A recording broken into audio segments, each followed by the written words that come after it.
नमस्कार मैत्रिणींनो, मी अर्चना स्वागत करते माझं अन्नपूर्णा चॅनलमध्ये. चला तर आज आपण बनवणार आहोत फ्लावरची भाजी. तर त्यासाठी इथे मी फ्लावर बारीक बारीक कट करून घेतलेले आहेत.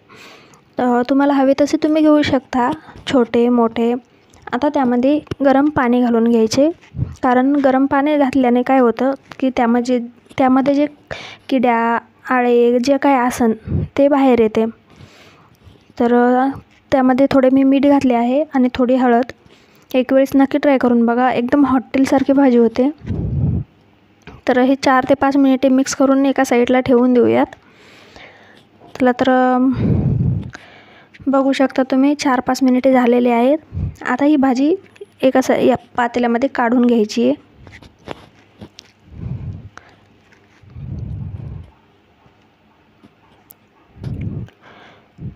या पद्धतीने कराल तर तुम्हालाही खूप आवडेल आणि एक वेळेस कराल तर कितीही वेळेस तुम्ही नक्की ही भाजी ट्राय कराल. खूप छान होते खायला, एकदम हॉटेलसारखी. चला तर भाजी काढून घेतलेली आहे. हे पाणी आपल्याला वापरायचे नाही आहे, पाणी टाकून द्यायचे. आता ह्याला फ्राय करण्यासाठी मसाला तयार करूयात. तर इथे मी गोबीवरती हळद टाकून घेतलेली आहे. थोडेसे काश्मीरी लाल तिखट घातले. तुम्हाला जसे पाहिजे तिखट तसे तुम्ही टाकू शकता. थोडेसे बेसन घालायचे, कारण त्याला जो क्रिस्पी लागतात ना, तो बॉन्डिंग फक्त बेसनामुळे येतो. तुम्ही असंही करू शकता, पण जसे पाहिजे तसे नाही होणार मग. आणि थोडेसे मीठ घालून ह्याला छान असे मिक्स करून घ्यायचे, कारण बेसन, तिखट, हळद आणि मीठ सर्व एक जिन्नस झाले पाहिजे. चला तर गोबी छान अशी मिक्स झालेली आहे मसाल्यामध्ये. तर चला आता फोडणी टाकूयात. इथे मी कढई ठेवलेली आहे गॅसवर. बोलण्यामध्ये जर काही चुकत असेल तर सॉरी बरं का, कारण आज काम खूप झाले होते, तर त्यामुळे मूडच नव्हता माझा व्हिडिओ बनविण्याचा, पण तरी पण बनवला आहे. सो प्लीज काही बोलू नका तुम्ही. चला तर कढईमध्ये तेल टाकलेले आहे. आता त्यामध्ये आपण फ्लावर टाकून घेतलेली आहे. फ्लावर छान अशी क्रिस्पी होईपर्यंत मिक्स करून घ्यायची, परतवून घ्यायची आपल्याला.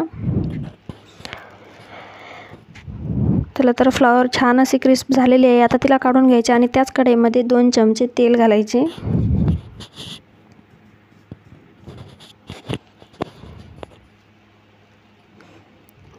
तेल छान असे गरम झाले की त्यामध्ये आपण खडे मसाले घालणार आहोत.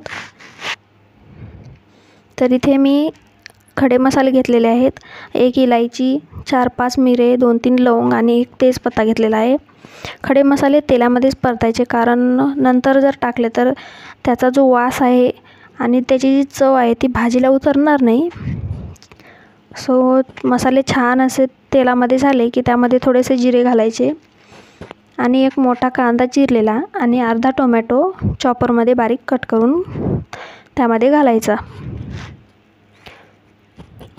आणि छान असे मिक्स करून घ्यायचे. कांदा लालसर होईपर्यंत त्याला मिक्स करायचे, तेलामध्ये परतवायचे. चला तर कांदा होईपर्यंत आपण पेस्ट तयार करूयात. तर इथे मी 2 ते 3 हिरव्या मिरच्या, लसूण आणि अद्रक घेतलेली आहे. ह्याला छान असे उकळीमध्ये कट करून घ्यायचे, मिक्सरमध्ये कट नाही करायचे. तर पेस्ट तयार झालेली आहे. तर ही पेस्ट आता कांद्यामध्ये घालायची आणि परत ह्याला परतवून घ्यायचे. पेस्ट छान असे परतवून होईपर्यंत आता पेस्ट 2-3 मिनिटे छान अशी शिजू द्यायची, म्हणजे त्याचा कच्चा जो वास आहे तो भाजीमध्ये उतरणार नाही. तर तोपर्यंत आपण दह्याची पेस्ट तयार करूयात. इथे मी 1 चमचा काश्मीरी लाल तिखट, अर्धा चमचा हळद घेतलेली आहे. त्यामध्ये अर्धा चमचा धने पावडर घ्यायचे आणि अर्धा चमचा शाही गरम मसाला घ्यायचा. आणि आता ह्यामध्ये 2 ते 3 चमचे दही घालायचे आणि दही घातल्यानंतर छान असे ह्याला मिक्स करून घ्यायचे. तोपर्यंत आपला कांदा आणि मसाला जो टाकला होता तोही छान परतेल. आता ही जी तयार झालेली पेस्ट आहे ही आपल्याला त्या कांद्यामध्ये घालायची आहे. बघू शकता तुम्ही, कारण दह्याने खूप छान भाजी लागते आणि जो घट्टपणा आहे तो पण येतो. तर इथे मी दही घालून घेतलेले आहे कांद्यामध्ये. आता ह्याला परत तेल सुटेपर्यंत छान असे परतवून घ्यायचे.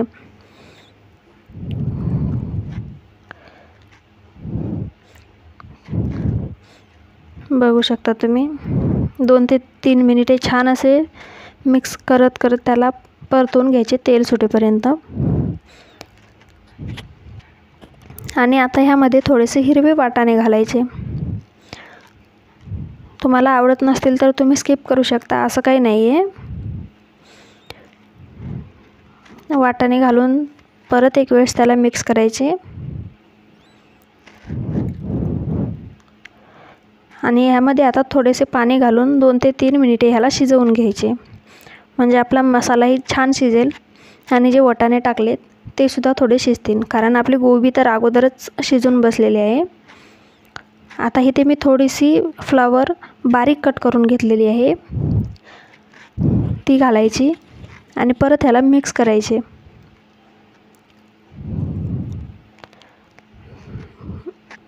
बघू शकता तुम्ही. आता आपण जी फ्लावर क्रिस्पी करून घेतली होती ती घालायची आणि परत ह्याला मिक्स करायचे. तुम्हाला हवी तशी कन्सिस्टन्सी ठेवू शकता तुम्ही, घट्ट पाहिजे तुम्हाला की पातळ पाहिजे. तर ह्याला छान असे मिक्स करून झालेले आहे. आता ह्यामध्ये गरम पाणी घालायचे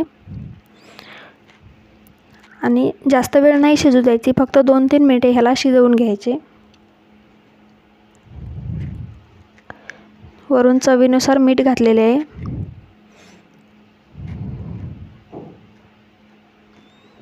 परत मीठ घातल्यानंतर परत एक वेळेस ह्याला मिक्स करायचे.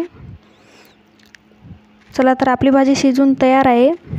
आता ह्याला सर्व केलेले आहे. बघा, तुम्हाला माझी रेसिपी आवडल्यास लाईक, शेअर आणि सबस्क्राईब नक्की करा.